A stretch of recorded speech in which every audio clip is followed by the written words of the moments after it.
Ayan guys, ito yung gagawin ko ngayon. Magpa-plancha ako. Ito na-riban na yung buhok niya, pero kailan na yun? July, no? July ito namin iniriban. Tapos ito mayroon na siyang tumubo na may regrowth na siya na mga 1 inch. 1 inch yata to. So ayan, makikita yung kulot-kulot. So para hindi siya inalternate ng ng ang tawag noon ng Brazilian, Botox Brazilian. So ayun, mag-uumpisa na ako sa pagplancha guys. Tabayan natin ang aking ginagawa.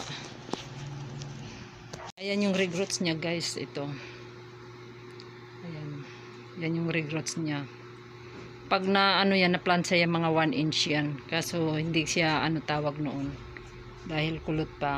Para akala mo half inch lang yan. 1 inch yan siya pag na Kaya inano lang namin. Inalternate ng dahil mga December pa uli ang nito ribbon. Ayan oh. Kaya ang gagawin namin Botox Brazilian ngayon. So panoorin ninyo guys ang aking gagawin ngayon. Magpa-plancha muna kami ngayon. Ito yung before. Ayan oh. Before yan Pero plancha yan. Ribbon yan, kaya lang na lang yan kasi tumubo na kasi yung niya. So magre-ribbon kami. Ay magpa-plancha muna ako. So yan, inabot na kami ng medyo gabi na. Pero saglit lang naman to kasi lang naman to.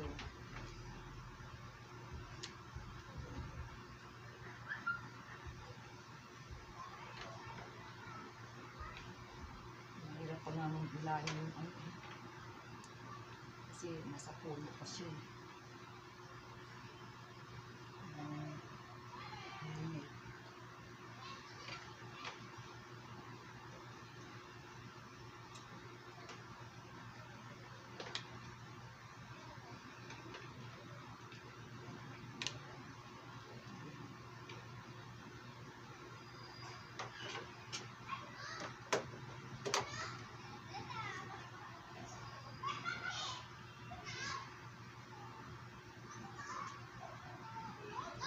Ayan yung niya 1 inch na Ito yung mahirap sa mga pag mga sobrang kulot, pag hindi mga kailangan na siya.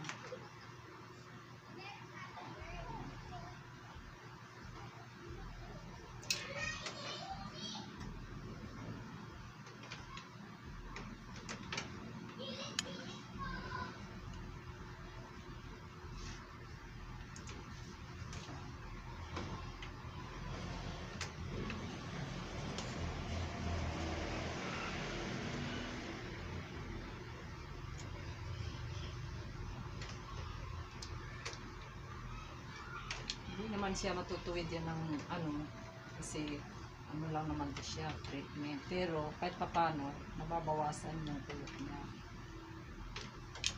Yung bagong tubo. Hindi siya masyadong bulky.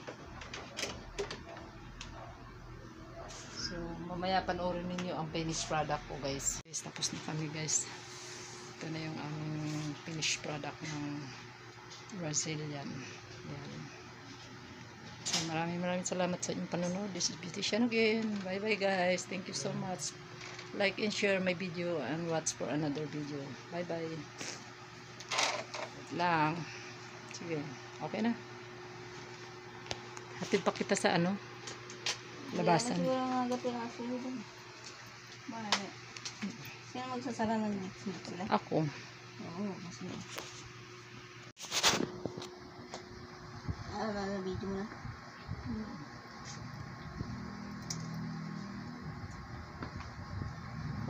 Umupo dyan no? Umupo.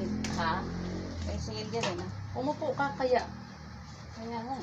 Para hindi ka, dito huwag mo lang upuan yung gunting, baka mabutas yung puwet mo. May butas ba yan? Hindi, nandiyan yung gunting. Nandiyan.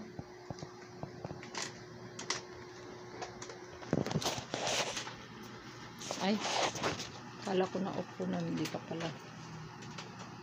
Baka gusto mong mabutas yung puwet mo.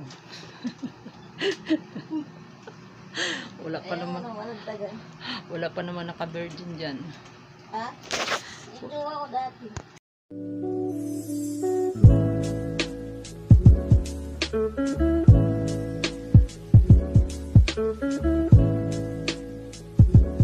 Ayan.